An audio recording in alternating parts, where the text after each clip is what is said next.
Dakota Free Press podcast. My name is Spencer Dobson. And I'm Corey Heidelberger. Hello, everybody. Hello, everybody. Thank you for tuning in. We neglected to mention this on the last two times, but if you are enjoying the Dakota Free Press podcast and you would like it to continue, when you go to our webpage, there is a tip jar. The tip jar at dakotafreepress.com. Look over in the right-hand sidebar, and it's a picture of a tip jar with money in it. We'd love to have your money, too, just to keep the lights on, keep the server humming, and keep you with access to the best political blogging and commentary in all of the great state of South Dakota. And correct me if I'm wrong, we can also embed that in the actual feed, right? We will have a link in the feed, so if you want to just click on that as you listen, you can click, once or click as many times as you like and send money through PayPal. It's secure, it's honest, and it supports good podcasting. There you go. So please do that. So you lived through Snowmageddon, I see. Do you know the exact amount of snow that was? I believe I heard reports between 9 and 10 inches here in the greater Aberdeen metropolitan area. And I'm from North Dakota. I'm not afraid of snow. Sure. But for heaven's sakes, I couldn't... Okay, I could get out of the alley, but once I got to the street, the snow was so deep it bottomed out my car. Yep. I literally had to abandon my car on the side of the road and come back 2 days later after they'd plowed and things like that. It was ridiculous. Did you have any problems? I drove to Sioux Falls Monday morning, the morning after all the fun happened. And, the worst part of the drive was the block and a half to get out to Main Street. Right. As I just gunned it and hoped I got out of the alley and nobody was coming. And then when I got to Sioux Falls, driving through the slop and dodging plows and that sort of thing. The highways, the state did a decent job. By the time I hit the highway at like 7:30, the highway had been plowed shoulder to shoulder. There were still some slick spots, but, after a snowstorm, don't drive like an idiot and you'll be fine. And I do think a lot of snowplow guys, kids, are now going to get to go to college because of this extra thing. And I feel bad for them. I don't feel bad for them, but they're not magicians. We didn't really know it was going to be this bad. There's only so much they can do. I want to give props to the snowplow guy that cleaned out our parking lot because he was very tolerant of me trying to get around him while he was working on it because I couldn't leave the car. I didn't want to get stuck on the street. And they just kind of... It worked out, but he was clearly put upon and clearly like, just move your car. Yeah. But I can't, I'm not a magician. I can't make it disappear. I went to the bank downtown on Monday, and the woman was, I'm like, so how are you holding up? She's like, I don't think they're cleaning downtown right. I'm not. She just was not handling it. Oh, sure. But that's easy for all of us to say when we aren't the guys who have to live on that completely unpredictable schedule. Right. Get the call and get told, go out in the worst weather possible and drive a huge machine around. Right. And while you're doing it, don't destroy anything. Right. And I do think they're all having fun too, though. It does look like kind of an awesome time because you get to drive this big... At any rate... Yeah, who wouldn't enjoy driving a machine that big and moving that much snow? That's awesome stuff. Thank you, snowplow guys. Thank you, snowplow guys, for keeping the city moving, and I'm glad we're not stuck anymore. And enjoy your money, and don't tow me if I leave my car someplace. So let's enough of that. I hope everybody survived. I hope you had some hot cocoa and Snowmageddon wasn't too rough on you. So let's dig in now. This is quick topic number one. I got a letter from my friend Sarah Christensen Blair. Hey, Sarah. I hope she's okay with me using her whole name. She just had a couple of questions. We talked a lot about marijuana legalization on the last podcast, and we can't cover everything all the time because there's time limitations and space limitations, but we did, she just had a couple of questions. The first thing she noticed, she remembers that the banks were having trouble dealing with the money because it's illegal on a national level to take money from a Schedule I narcotic. However, the credit unions have found a workaround, and they said they get about $2 million off the streets a day. So they figured out a way to address this. So they're not having problems with money laundering in Colorado anymore. They just came up with a fix. So that's been handled. The next question she had was, how do you deal with sobriety tests for drivers? Because with alcohol, you take a breathalyzer, you can get an accurate read. With marijuana, you can have smoked pot like a week ago, and your blood will come out screwed up. So what they're doing to address this is field sobriety tests, much like the ones they do for drinking, where you touch your nose or you walk in a line. There's a mouth swab thing that they can do that takes about 8 minutes, and it will tell you if you've been smoking pot, if you've been smoking meth, and like a couple of other drugs. So they're dealing with that. But that's a swab, not a breath test, That's right? a swab, Can right. you do a breath test for marijuana? I don't believe so, but don't quote me on that. No problem. I didn't see anything that said they've invented the magic pot breathalyzer test. I think also, though, if you're driving poorly, you should get a ticket for driving poorly. Sure. Whether or not, I mean, I know why you want to cut people off at the pass. If they're driving a little screwed up and they're drunk, they might do more stuff later. But at the same time, if they're driving fine, you win. You know what I mean? And for those of you users out there, don't drink and drive. Don't drink and drive. Don't dope and drive. If Right. you need to get out of your mind for a while, go Right. sit in a corner and do it if you absolutely must. Don't do it in the car. Well, I know pizza delivers, for example. Get Netflix. Bring some toys with you, so when you get good and high, you'll have something to do. Reminder, this blog does not sanction the use of any illegal drug, but we No. just don't want to get killed by those of you who are using it's those a public drugs. safety. Well, and pot drivers notoriously drive really slow and go, "Ooh, look at all the flowers," and that can be a problem too. But We'd like you to get out of our way. Yes. Just stay home, yes, folks. but not the way that that drunk drivers are notoriously like. Anyway, so they're addressing that issue, and the last one was the impact of pot on developing brains, and the research I found was not conclusive, but they do say it does. It makes you a little less motivated, et cetera, et cetera, et cetera. But I also Googled the impact of alcohol on developing brains. Turns out terrible for them.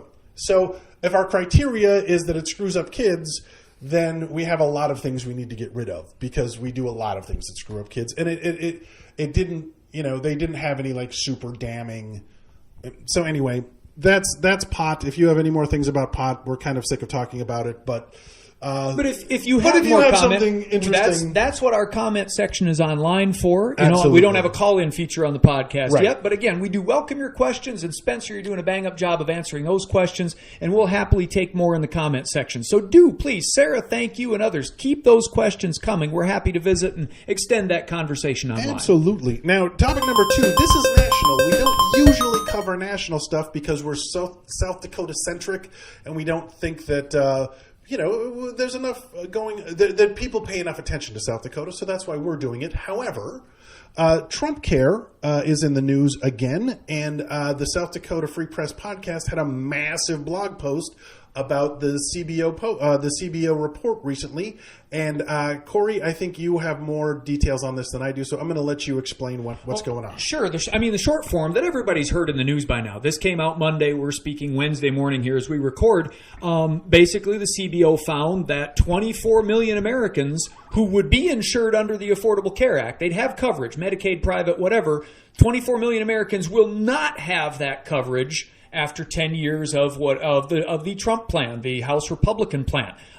That seems generally bad, and it certainly seems the opposite of what we were told, that everybody will get insurance. Right. That's straight from your president's mouth. And it's cheaper and the government will pay for it. And everything will come up roses. The CBO report did not see many roses other than maybe the deficit going down. Of course, working toward the South Dakota side of this thing, the deficit goes down 300-some billion, in large part because we will spend over $800 billion less on Medicaid.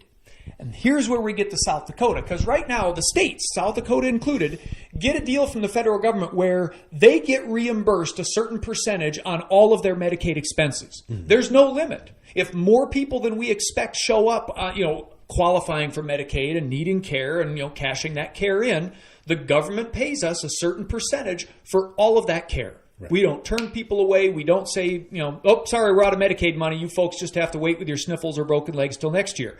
Government covers that, a certain portion of it.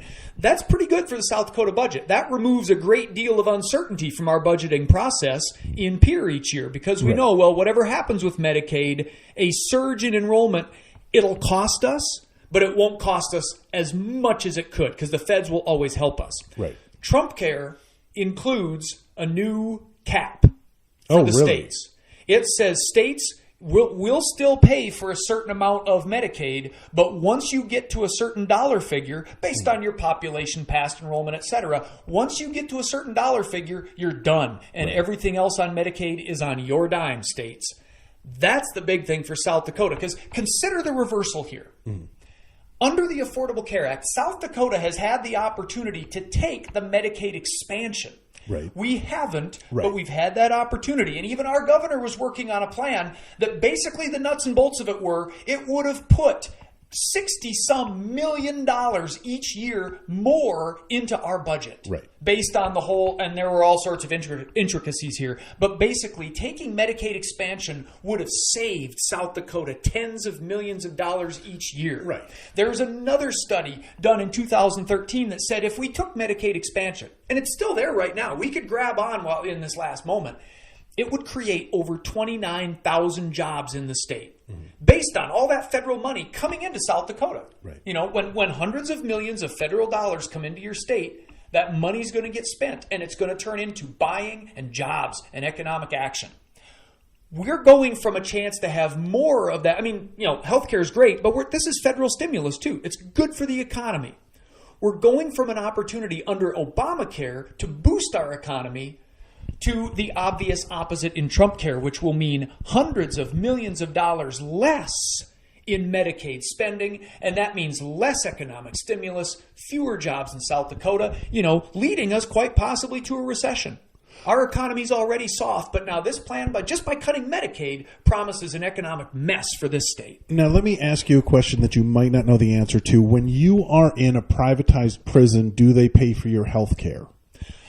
Yes, and that was, I know that in the corrections budget for South Dakota, there was a big line item for how much we spend on health care for prisoners. So when you have to rob the liquor store to pay for your baby's medicine and they catch you, sure, you'll go to jail, but at least you'll get to get your goiter taken care of. It will add cost to the state, yes. And there may be some issues where, you know, if you're a prisoner, you have to pay something for your care out of your savings or whatever. But the fact is, if the state has people locked up, it's paying for their health care. Right. If the economy goes down in the state, if there are fewer jobs, if that leads to more crime, I mean, you can get into all the Rube Goldberg connections in the economy. But the simple fact is this. Trump care means fewer people are insured. Right. And in South Dakota, you know, we're talking about 50,000 who would have gotten insurance if we did the Affordable Care Act, the Medicaid expansion. We're going from possibly adding 50,000 people covered to several thousand who will lose coverage under Trump care. That's an enormous disadvantage that the Republicans brought to this state, along with then the economic impacts. I think we should move on because we can go on about this for a long time because there's a lot to it. Remember, the Affordable Care Act took a year to pass. Yeah. This Republican plan, the CBO report, really put a hit in it this week. So I'm sure there will be more discussions. And if you're listening to this, you probably already know about it, and you're probably already spitting mad about it. So let's. This is a nice segue. Here's something that you can do. This article leads into what we're going to talk about next, leads into what we're going to go in depth at, which is SB 149, the faith-based adoption bill. But you mentioned that someone started a online petition as soon as the SB 149 was introduced, and that online petitions aren't bad, but they're not really the best way to get things done. Yeah, it's a change.org petition by a gal named Sarah DeSmet. And if you want to go online and find it, Kello covered it the other day. You go to change.org, Laura DeSmet, or Sarah, Sarah, S-A-R-A, DeSmet, spelled just like the South Dakota town. She has a petition asking the governor and our congressional delegation to repeal Senate Bill 149. Now, I like getting people involved, and I like giving them a chance to express their opinion. That's what Dakota Free Press is all about. It's why we have a comment section. It's why we invite your questions. The problem is these online petitions, sometimes people click on them and think, hey, I signed a petition to repeal this bad law. Online petitions have zero effect on that. Right. And there's a reason for that, because it's easy to ignore them. What you want is a physical petition, because then you have an object that is in the office of this lawmaker that they have to deal with, correct? Yeah. I mean, it's in a way, an online petition is just like, you know, a protest on the streets. It's a good idea. It involves people. It makes your voice heard, but there's no guarantee the mayor or the governor is going to look out the window and see your protest. Right. There needs to be a follow-up from that protest into real practical action. Right. In South Dakota, when it comes to, if we want to really repeal a law, we need to do a pen and paper petition. And you are basing this statement on? On 2015. I did this with 2 laws. There were 2 laws the legislature passed in 2015. One was the youth minimum wage. Right. And the other was an election law. Really technical law, but it did a lot of things that kind of took away people's right to vote and right to run for office. I thought both those laws were terrible. I got together with my friends and allies in the Democratic Party and other fields, and we took out what's called a referendum petition on each of those measures. That's a formal petition where if you go gather about 14,000 signatures from registered voters in South Dakota, you can freeze that law that you don't like and put it up for a vote in the next general election. Now, and this isn't just any petition, and it's not just a Word document that you dropped up, right? According to you, you have to get the petition and handout approved by the Secretary of State? Yeah, there's a format for it, and that's available in state law. You can actually prepare it yourself in a Word document or whatever, but it does have to follow certain rules, contain certain information. And you have to submit that document to the Secretary of State first, just so she can look at it, make sure it complies with the law, and then put her seal of approval and say, yes, you can go get signatures now. You don't want to do all that work and then not have anybody look at it because of punctuation or because of, I'm sure punctuation isn't the thing, but don't just take your yellow legal pad and go get a bunch of people to write their signatures on it. Exactly. There's a very formal process, because it is a process that can stop a law, put something on the ballot, and actually change what our laws say. And okay, so once you get it approved, next thing you have to do is get it to everybody in the state. Yeah. How do you do that? Well, if you are looking to refer a law that was passed in this legislative session, you can't start circulating. You can't go get signatures until after the legislature is officially fully done. And that's not till Monday, March 27th. They come back for one more day for veto day.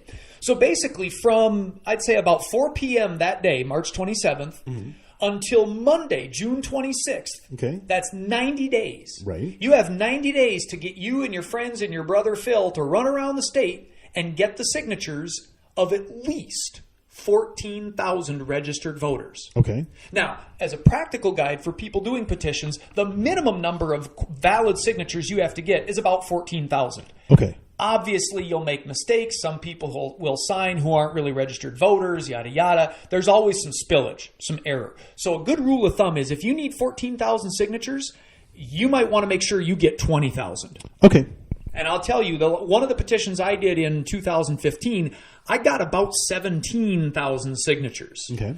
The secretary was able to find errors that added up to about 3,000 signatures. Wow. So we came in right on the good edge of 14,000. So you can get just 17,000 signatures if you want, but you're playing with fire. Okay. The legal number is 14,000. The safe number, I'd say, is 20,000 to refer a law. And you just have 90 days to do it, so you got to hustle. And now once you get all of those signatures, you give them to the Secretary of State. You have to, and at least in your article, Monday, June 26th? Monday, June 26th, end of business, 5 p.m. Central Time. That's 4 p.m. Mountain Time. So from a practical perspective, there's this fun and exciting business where you've got to get all the papers together, make sure they all have the notary seals on it, and that's a big deal. Okay. Make sure you followed all the rules.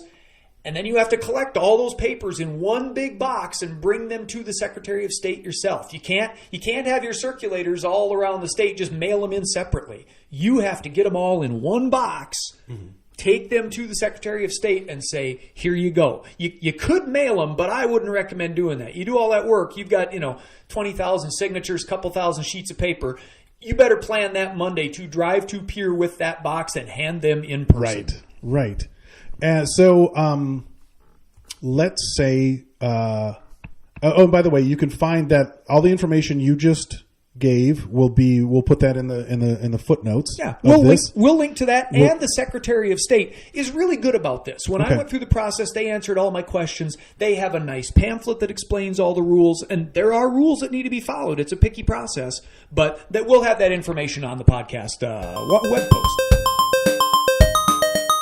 Okay, and so what inspired this, that post, was that someone started a petition to protest SB 149. What is that, you say? Well, who doesn't love orphans, Corey? Everybody loves orphans. But sometimes some people think that people who want to adopt orphans, when they have sex, some people think it's kind of ooky. So they created laws to say, we don't like the way you guys do that. So because God said, we're not going to let you adopt orphans. Am I summing that law up correctly? They don't use the word ookie. You have exactly the motivation for Senate Bill 149. Yeah. It is on face. It is marketed as a religious freedom bill. Faith-based. I haven't. I'll read the paragraph that really jumped out at me, and you can obviously look this up for yourself. A faith-based or religious child placement agency that enters into a contract with the state or participates in a state benefit program for child placement services shall retain the agency's independence from the state, including the child placement agency's control over the definition, development, practice, and expression of the agency's written religious beliefs and moral convictions, the agency's hiring and employment practices, and decisions as to whether any child placement service conflict with any sincerely held religious belief or moral conviction of the agency. What that means is, if religiously we sincerely believe that gay people are ookie, so we don't want them to adopt children because those children might turn out gay, then the state won't pull our funding. Exactly. And this measure is interesting, and it has history. Last year, in response to the Supreme Court's Obergefell decision, the one that legalized gay marriage across the country, there were a number of religious freedom bills that talked about, that basically said the state can't punish a business or an individual for acting on his or her religious beliefs. Right. And that language was crafted to allow your pizza maker, your cake baker, whoever, or your florist to say, we don't serve gay people getting married. Right.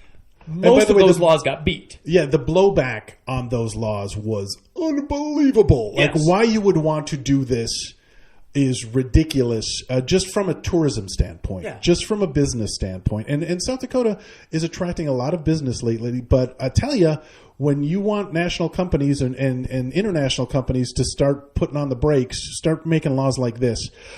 Even in South Dakota, we had a law like that last year, or a bill. It got rejected because of that blowback you mentioned, Spencer.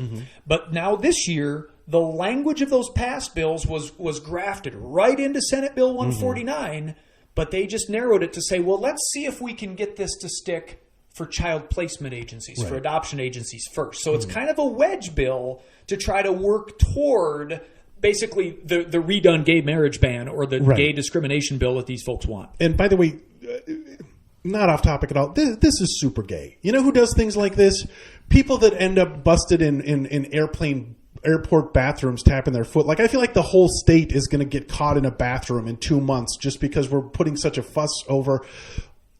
Look, homosexual couples they're legitimate. They're real people, and they have income, they have love, they're able to take care of children who need to be taken care of. And I tried to find some research to, establish like the one article I found, which I put in the notes. The headline was definitive proof that gay couples are, and even in their article, it's like, well, we couldn't find enough gay couples to find any definitive proof. This is about divorced people, and that's kind of like being gay. And it's like, shut up. There really is no evidence that, they said the ideal situation is to have two loving married people raise their children from birth, but they're already orphans. That's already off the table, and whether or not that's true. And it's not like there aren't people, you don't have to look very far to find people who can tell you a lot of things a lot of problems they had with their religious upbringing, for heaven's sakes. This is just bigotry. And quite frankly, it's legalized bigotry. And it's interesting you mentioned divorce in there because, the motivation behind 149 is to keep same-sex couples from adopting children. Right. But as Libby Screen, our policy director for South Dakota ACLU, wonderful, smart lawyer, really smart gal. She testified against Senate Bill 149. And she pointed out that, the bill doesn't say anything explicitly about homosexuality or anything like that. It's certainly there. And it allows adoption agencies to say, oh, you're two guys? Nope, no kids for you. See you later. But she testified, and it makes sense. Basically, anybody who doesn't measure up to the religious standards of these child placement agencies is out. So that means if you've been divorced, if you get a strict Catholic interpreting your adoption application, they'll say, sorry, you've been divorced, and that's still a sin in the books. Divorced couples who have remarried, that violates some religious beliefs. If you don't go to church enough, Right. if you don't, or go to their church, if you're Right. Lutheran and you want to adopt, Catholic agency isn't going to serve you. You're not fit to be a parent. If you're a mixed faith couple or a non-faith couple, I mean, I'm in a relationship. My wife believes and I don't. Right. We have a child. I think we're doing a good job. Yeah. But Senate Bill 149 allows some agency to look at my wife and me and say, you don't go to the same church, you're not fit to be parents. Well, and while you can swab someone's mouth to find out if they've been smoking pot, I don't know if you know this or not, you can just lie about being gay. You can also just lie about being religious. And we already have, they go in and make sure there's not a bunch of kids in the basement making wallets before they let you adopt people. That's the home study. There is a screening process, for heaven's sakes. And like I came up with a brief list of other sincerely held beliefs that we have had throughout the course of history, and there's some really good ones. For example, if a woman is sincerely believed to be a witch in Salem, Massachusetts in the late 1600s, and she denied it, she would be dunked. If she floated, she was a witch, and if she died, she was not. They sincerely believed that to be true. It was sincerely believed in this country that you could own people. You could just go buy people, and everybody thought that was fine. In fact, they sincerely believed that was a great thing to do. Turns out, not a great thing to do. It was sincerely held belief that the earth was flat. We really, and what's scary about that is that's kind of coming back. There are a group of people that sincerely believe, and those people are wrong. Another problem with just creating this demonization of homosexuality, which we were kind of starting to see some light on it over the last several years, and now it seems like they're trying to turn that off.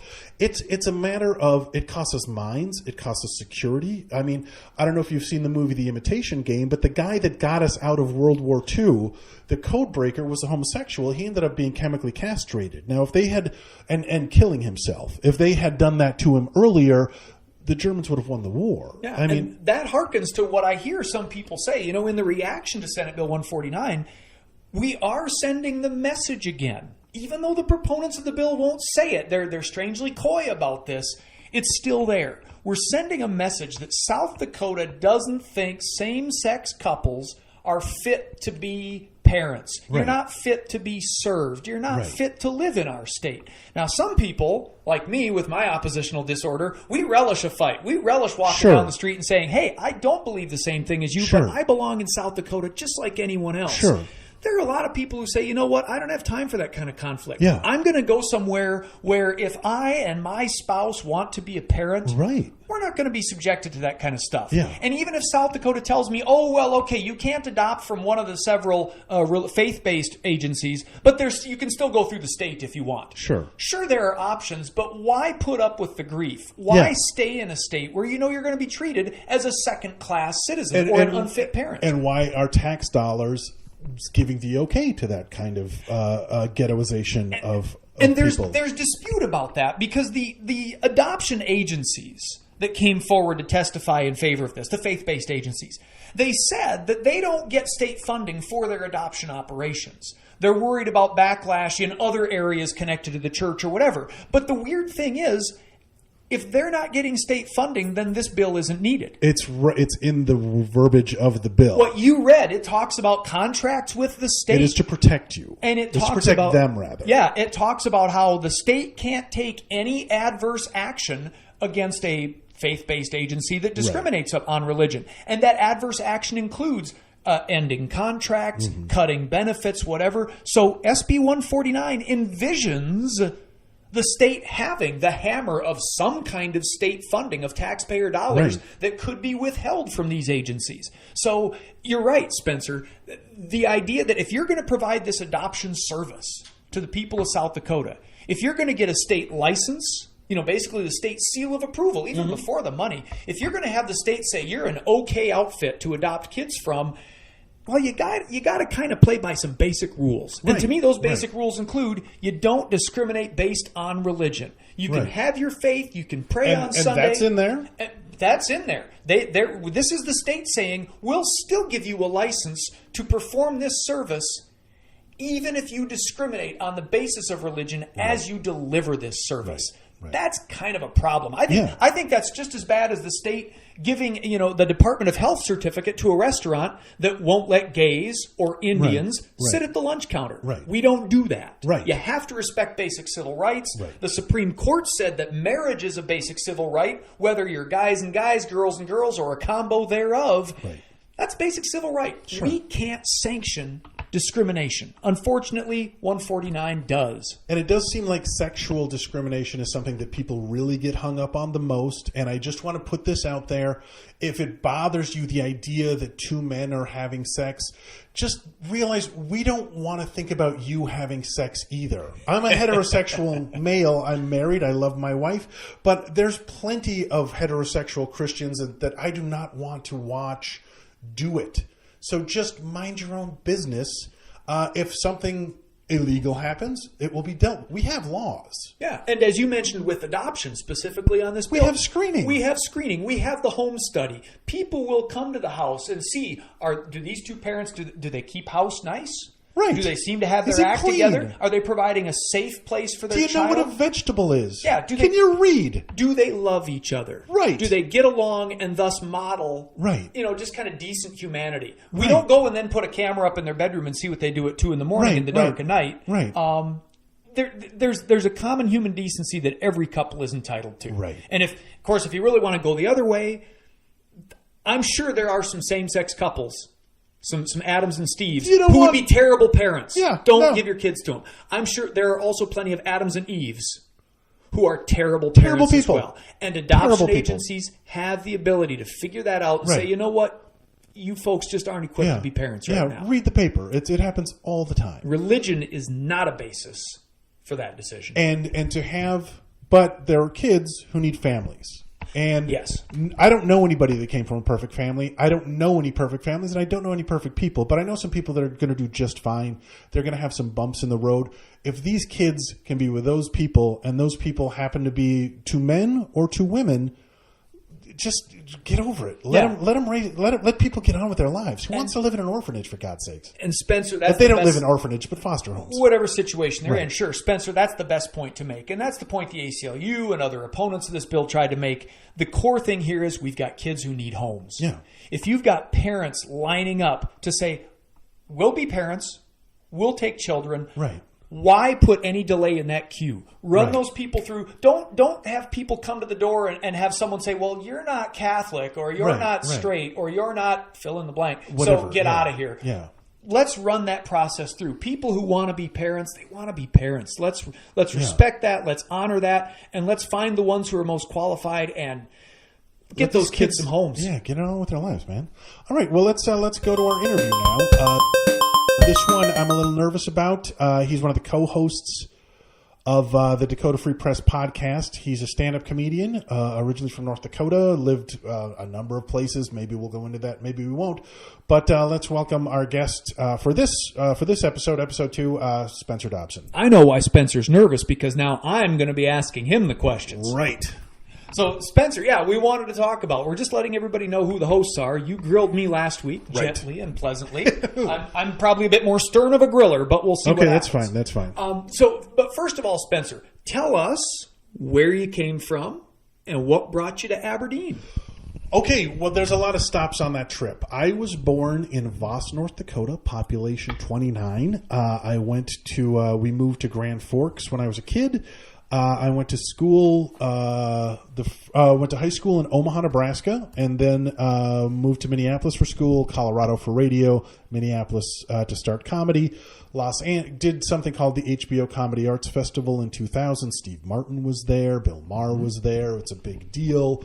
That got me to Los Angeles, where I was working on a television show called The X Show. And then I learned that if you get a free bar tab in restaurants and comedy clubs for your whole adult life, and you're from North Dakota, so you start drinking super early, eventually that can become a problem. So in Los Angeles, I got sober, and that really put a lot of things on hold, and a lot of things need to be reevaluated, and a lot of changes. And about a year in, somebody named George W. Bush was elected president.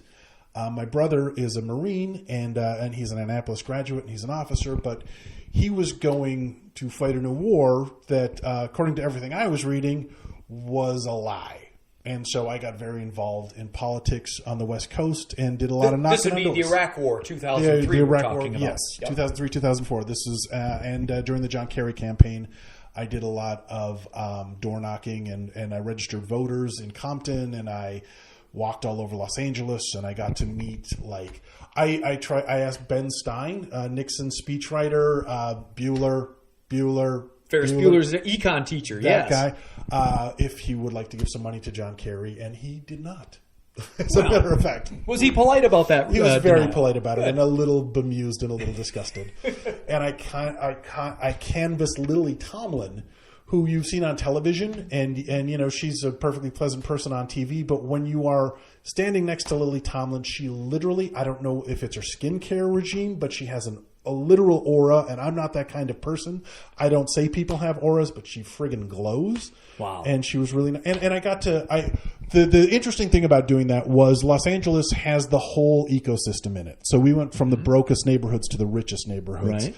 I talked to a guy who was like, I'm a multimillionaire and they just gave me a tax break that I don't need, so I'm donating all that money to all the money I can to the Kerry campaign. A guy leaned out of a mansion and told me him and I were middle class and John Kerry's got too much catch-up money. I talked to a nurse who was dealing with these guys who were like hardcore military guys. Yes. She was dealing with, National Guard guys who were like patriotic Americans, but they, as you know, during that war, they kept re-upping people, and it was illegal, and no one's ever been held accountable for it. But she's dealing with these National Guard guys that were shooting themselves in the foot rather than go back for a fourth and fifth and sixth time.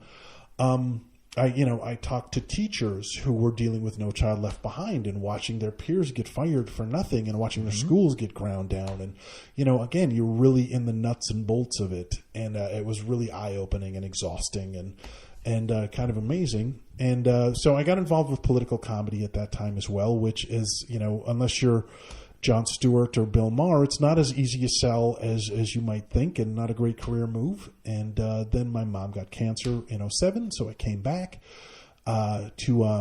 boy, this is a lot. Is this too much? No, it's okay. But you came back to so my mom was in Crookston, which is right outside of Grand Forks on the Minnesota side. She had cancer, so I finished a degree in communication, and then, on cue, her cancer kicked back in, and then it was 9 months of me taking care of her at home and just spiraling. And as fun as it sounds, watching your mother die of cancer, it's pretty terrible. And I won't go into the graphic details. I wouldn't wish that on anybody. But she wanted to die at home, and she got to die at home. So her mother, my mother's birth mother died when she was born, and so they handed her to her uncle and his wife, who was my grandmother, and they said, all right, let's do this. And so my grandmother was in her 90s when her only child passed away, and so I took care of her up until she passed away. And then I had an OkCupid account that I was getting ready to shut down, and I sent out one last funny email, and I got a funny response, and we hit it off, and that woman is now my wife. And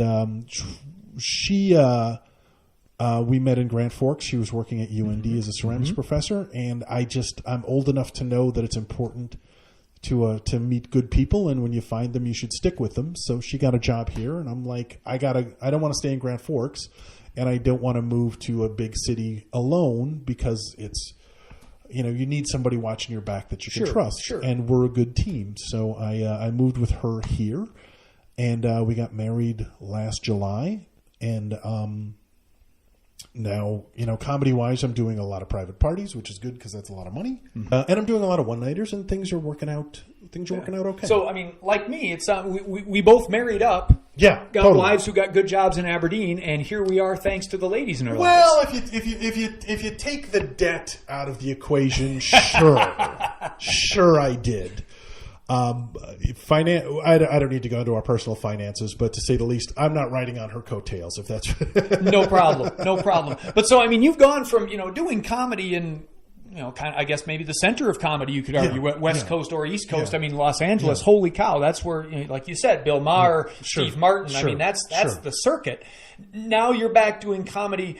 Tell me about what the differences are you perceive in doing comedy in an urban setting like that, and now making the rounds here in South Dakota. I know you go elsewhere, but just you've performed in South Dakota. What do you see? Here's the difference, I think, between a one-nighter in a small town and a club in a big city, especially if you want to cut it down a political line, which I don't really change my act, to be honest with you. I was in Laughlin recently, and that sway's really old, and I did switch it up a little bit to kind of address that situation. But for the most part, I think there is a level of civility with small town people. And I think if you give people respect, they'll give you respect. I think, we're a really polarized country, and I think when you work at a big club, I don't even know if that's true. I think if you give people respect, it works no matter where you go. I think if you're in a big city, you can. The only difference is you can make hipper references to what you watch on Netflix, to be honest with you. And you can be more, go deeper into your demographic, I guess. I think if you're in a smaller town, you have to just go not broader emotionally, but broader with everybody didn't go to La La Land. You know what I mean? I was asking right after Star Wars, the last Star Wars came out, I was in Jamestown, and I'm like, how many people saw Star Wars? And if you were in a city, everybody would have seen Star Wars, but they were like, whatever. So pop culture stuff, you have to talk about human experience more and less about Twitter. You know what I mean? Yeah. And even I talk about online dating because that's my personal experience. That's how I met my wife. And there are people who you have to kind of ramp them into what online dating is. Sometimes you do shows where the people all have flip phones. And so that's a technological jump that in a city you wouldn't even acknowledge. But in a small town, that might very well be a thing. So I just try to add enough information to make sure we're all on the same page. Are there jokes or routines that you do here in rural America that wouldn't fly in your past settings? Well, it's not that they don't fly. And again, I still play cities. Sure. You've traveled. You were gone a while to Arizona, I think you said, right? Yeah. Yep. For example, if you're in Los Angeles, like I said, people will do this happens everywhere. Minneapolis does Minneapolis jokes. Los Angeles does Los Angeles jokes. And this is more of a truth about traveling than it is about the difference between the two things. But people, again, in LA, a lot of entertainment industry centric material happens because you're in a company town. If you were in Detroit in the 70s, you do a lot of jokes about cars because everybody works at an auto plant, so that's what they want to hear. I do a lot more just regional. I wouldn't say I do a lot of stuff about the weather, but you really are impacted. Like the snow just shut the town down. So it's not soft or irrelevant to talk about the weather when the weather is that profound. In North Dakota, I just did a gig where I was in Sydney, Montana one night and Duluth the next, and it was 24 below zero to get there. So it's 11 hours of driving, and if your car screws up, you die. So I don't think it's hackneyed to talk about something that extreme. If it was raining fire, probably address fire. You know what I mean? I think that's a neat point that on the prairie, where a lot of our lives are based on not just staying in town and walking where we're going, but we're driving all over. We're driving around the county. We're going down to Sioux Falls. We're going up to Grand Forks, whatever. Right. The weather is a much more prominent part of our lives. Right. And seems to change more here, too. I mean, California, it's a milder climate anyway, is my impression. So, that's a good observation that there's a way in which talking about the weather isn't just pleasantries. It's, are we practically going to be able to get to our next job? Yeah. This is real survival for us. So I understand why talking about the weather got a bad rap. But again, we have some very legitimate things.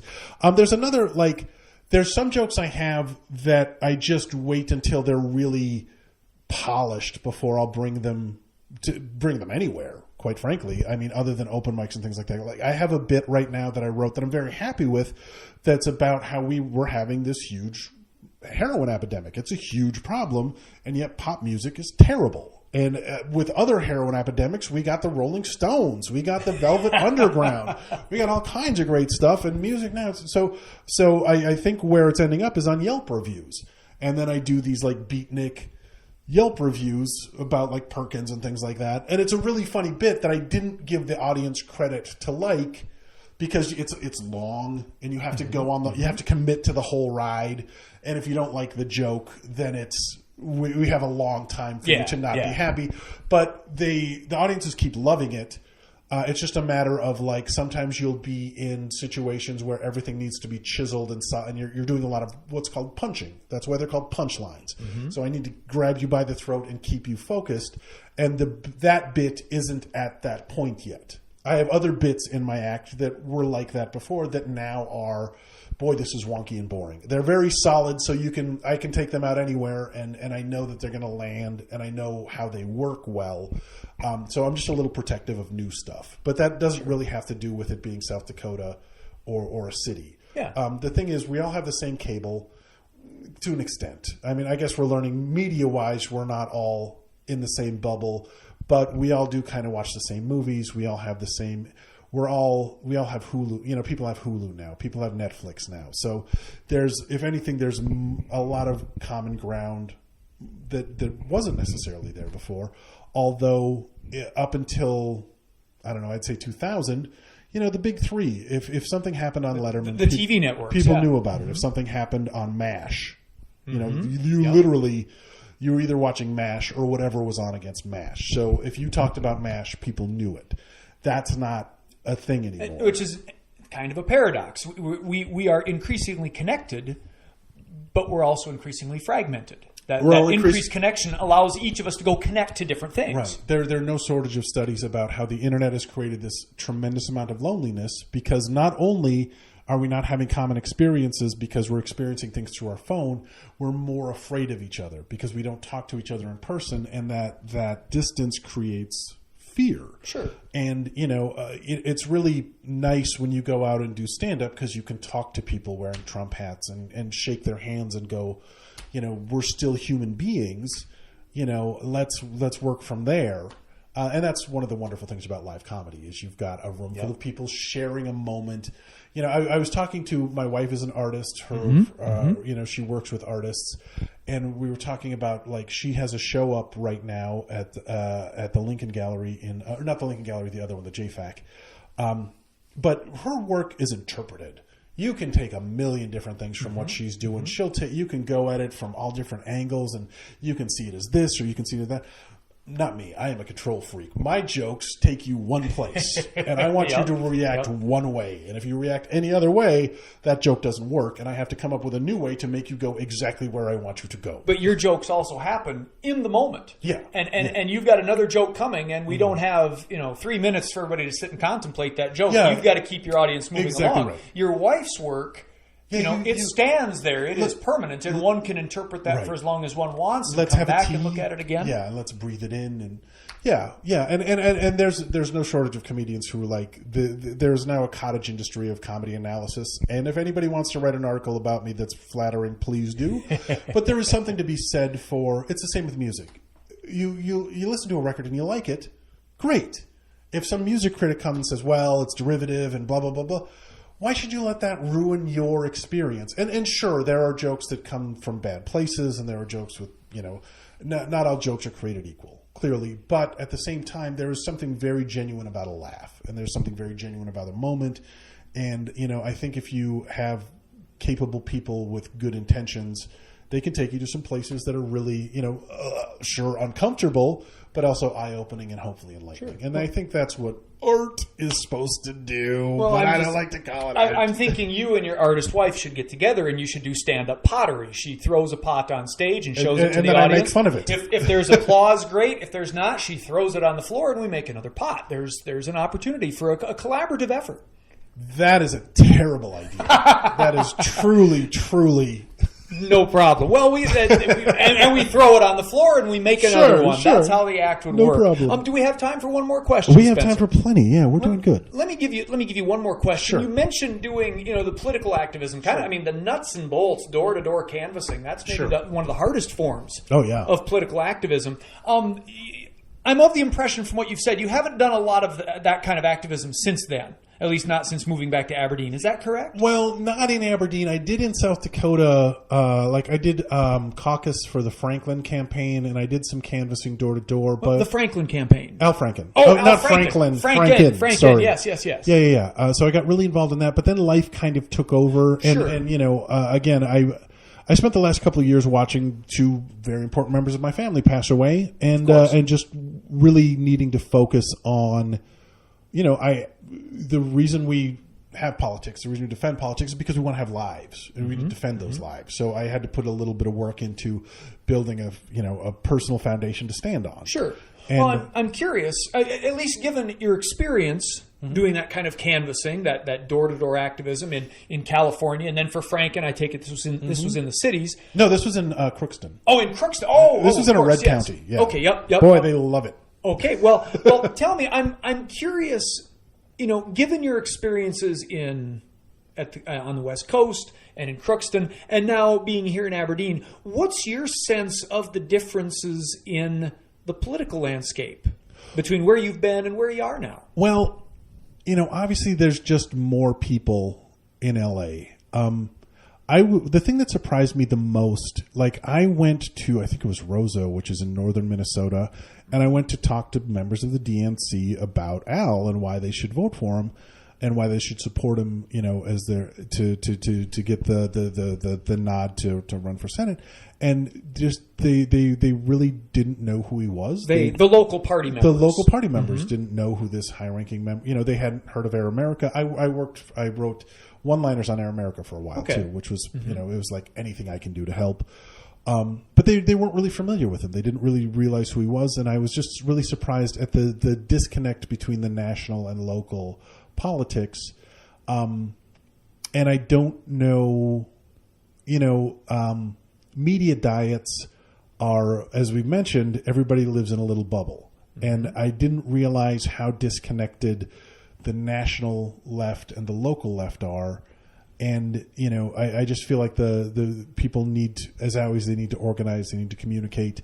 The left tends to be free thinkers, which makes it hard to rally them and get them on the same page. And they like to be opposition, much the way, the right, I think, recently found out that it's a lot more fun to complain about a healthcare bill than to write a healthcare bill. Sure. You mentioned local left. Have you found a local left here in South Dakota? Well, there is a cocktail party that they go to every Friday, the Progressive. I've found that a lot of people that work at the university, for example, tend to lean left. I'm not trying to get anybody in trouble. It's it's surprising.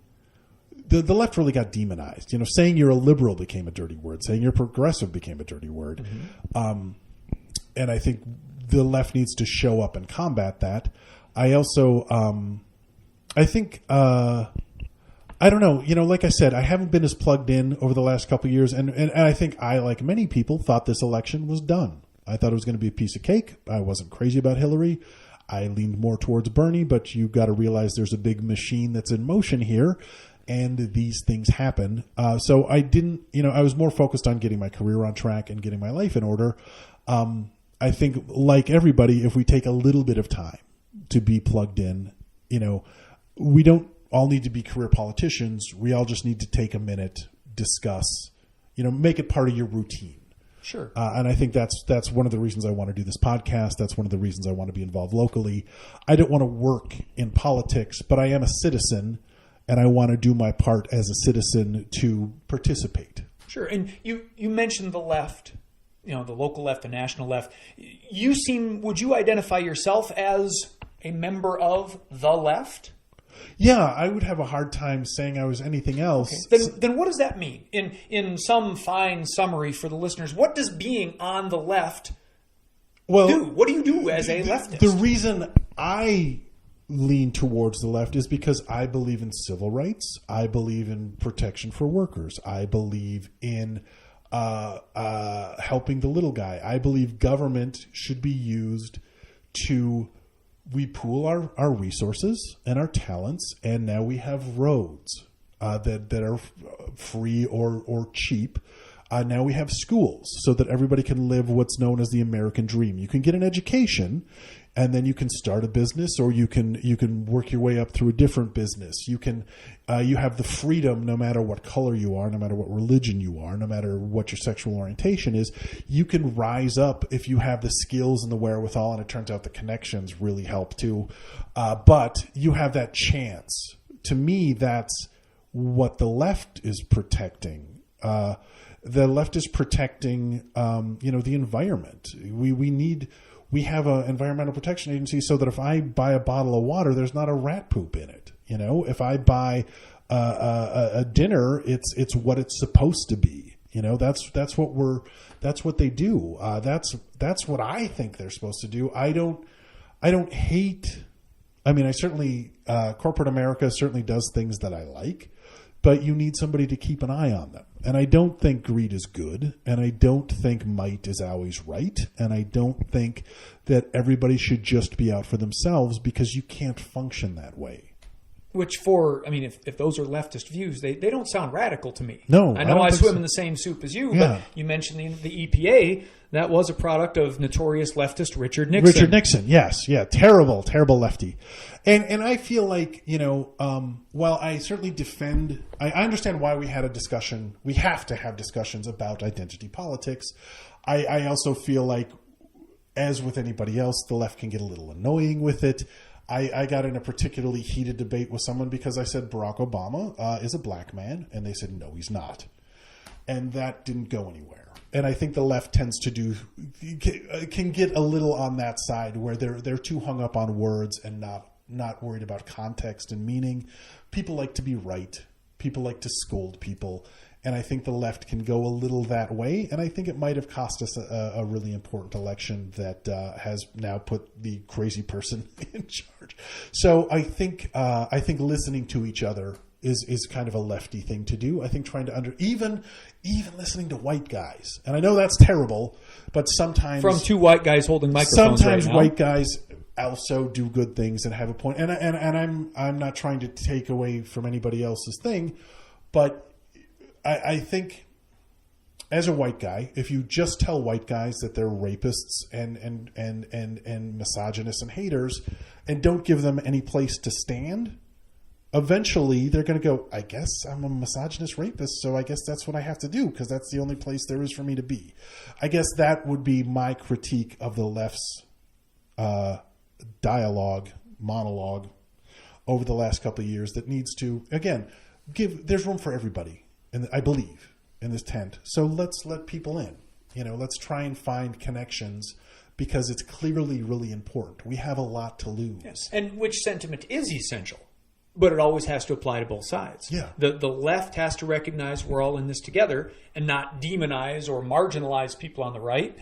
Similarly, folks who voted for Trump need to take the same position. They've got to not marginalize, leftists, Marxists, liberals, Muslims, refugees, whatever their laundry list of enemies of the state are, or the press. Well, it's important for both sides to recognize at the end of the day, even if we adopt labels like left and liberal, we still live in this community, and we're still counting on the snowplow drivers to plow us out, and we'll pay taxes for that, just like every other person in this town. And I will say the left really bends over backwards to try and humanize people, sometimes to their own detriment. There are certainly people on the right where you just have to go, look, you're a dick. I don't know what to tell you, man. The things you think are crazy and wrong, and you're a jerk, and you're mean to people. And I'm trying to understand you, but everything you're doing is crap. And I can see that, like you mentioned, the discussion of identity politics. That's one of the hard discussions. And I have my personal answer for it, but I don't have the practical political answer yet, where we say, so when confronted with blatant racism or misogyny, how do we respond to that? Where does our understanding end? And we just say, well, I've got to respond to that. Like you said, there are certain things you have to call wrong. Absolutely. And our friends on the right would do that too, I would think. Like people like William Bennett with the Book of Virtues, who talked a lot about moral absolutes and saying we've got to stand for virtue. Well, yes, you do. folks on both sides have virtue they want to stand for. And you know, even as you express, well, what's it mean to be on the left? Right. You're expressing the basic things you stand for, like labor, rights, roads, education, opportunity. Right. Yeah, I think people get in trouble when they start looking. You know, I mean, I'm going to set up, I'm going to prove this is racism, and then I'm going to point it out, and people are going to think I'm a great person. It's like, there's plenty of terrible things in the world. You don't have to go out of your way to find terrible things in the world. Just let them unfold. Mm-hmm. You know, I mean, on a personal level, you know what I mean? I guess I'm looking on a Facebook level. You know, there's some validity to there's a lot of white knights that are maybe not such good people. You know, there's a podcaster named Jamie Kilstein, and this is all buried in on the internet that you probably don't even live in this world. But they had a very left political podcast, him and his wife, and it turns out he's a total creep and he was like a what's known as a male feminist, and that's fine. I'm for women's rights. I don't know if I'm an ist. I want my wife to be able to go to the doctor and have it be reasonable. I think if you have a kid as a man, you should help to pay for it. I think, you know, stop putting your religion on gynecology. It's not just let doctors do their stuff. Let people do their thing. Right. You know, but this guy was, and again, it gets into, point being, the guy was like, I'm a male feminist and here's how you do it. And then the people that are around them were like, he's inappropriate, he's like sexually inappropriate, he's blah blah. And I don't know what specifically he did. So he might have gotten thrown under the bus, but it was just one of those things where anybody that gets too righteous, you got to kind of keep an eye on them too, on all sides. Well, anybody that protests gay marriage too much is probably in a bathroom stall tapping on the floor. You know what I mean? Well, Spencer, we'll put our two white guys leftist protest on Facebook and on the podcast, and we'll see what folks think about this. I appreciate you sharing your your history, and then kind of your vision of the lay of the land politically as well as entertainment wise, and what you think it means to be on the left of certain issues. I think that's a useful conversation for everybody to have. Awesome. Well, thanks for having me. Hey, if you enjoy this podcast and you want us to keep doing it, please go to the tip jar and throw a couple of bucks in there.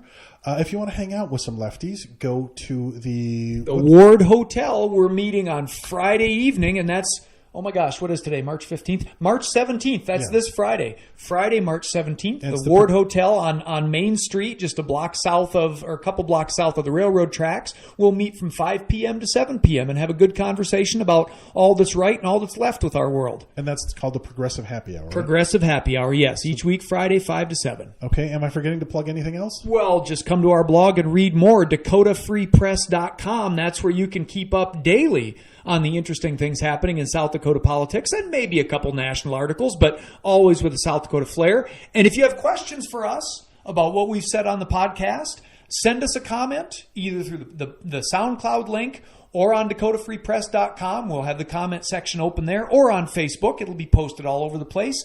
Or if you want to be quiet about it, you can email us. Sure. Send me an email at Corey, that's Cory, at DakotaFreePress.com. Always glad to hear from you listeners. Well, and the nice thing is if you email us, we can research your question and hopefully come up with a thought-out answer that we would be more than happy to read on the air. But any way you want to do it, it's all fine. Comment sections are notoriously bloodbaths. These things can happen. We try to keep it civil on the blog. We'll treat you well. But whatever way you want to get a hold of us, we're always happy to hear from you. And that's the idea, to keep the conversation going. We learn from us as much as you may. We learn from you at least as much as you may learn from us. And that's always our goal. Let me put in a selfish plug here. If you would like to check out some of my... I animate my act. I do little cartoons, and I have a couple of albums. But if you go to SpencerDobsonComedy.com, you'll find all things Spencer Dobson and buy a bunch of stuff. And does that have your live performance schedule, Spencer? It does. I have a bio on there of where I'm going to be. I've also got, like I said, links to everything. So if you want to watch cartoons, you want to buy albums, whatever you want to do. And where's your next live show? Let me see. I am going to be in Thompson, North Dakota on the 25th, and that is a fundraiser for a men's group I think they're buying equipment for a kids' elementary school. Oh, cool. And I was in Shady Beach at a restaurant last weekend, and this is what we want to do more of. I got contacted on the internet. The guy owns a bar, a gourmet restaurant He sells tickets for $10, $15 at the door. You come in, you have dinner. It packed out. He made a ton of money. Everybody bought 3 or 4 drinks. Everybody bought a $20 meal. Everybody laughed their faces off. We had a really great time. You could see on his face that he's like counting dollars. It's Good. So if you have a bar and you would like to, and he promoted the show right. He put us on the radio. He put up posters. He told people about it. He built it up. So if you would like to do that, Spencer at SpencerDobsonComedy.com. I'll give you a heck of a deal. We'll all make a ton of money and everybody's happy. Well, serious or funny, I guess we got both bases covered. Thanks for the commercial, man. All right, tune in. We'll try and do this every week to the best of our ability. Again, if there's anything you want to talk to us about, post it on the thing or send us an email. This is the Dakota Free Press Podcast. I'm Spencer Dobson. And I'm Corey Heidelberger. Thank you so much for listening. Share it with your friends. We'll see you next time.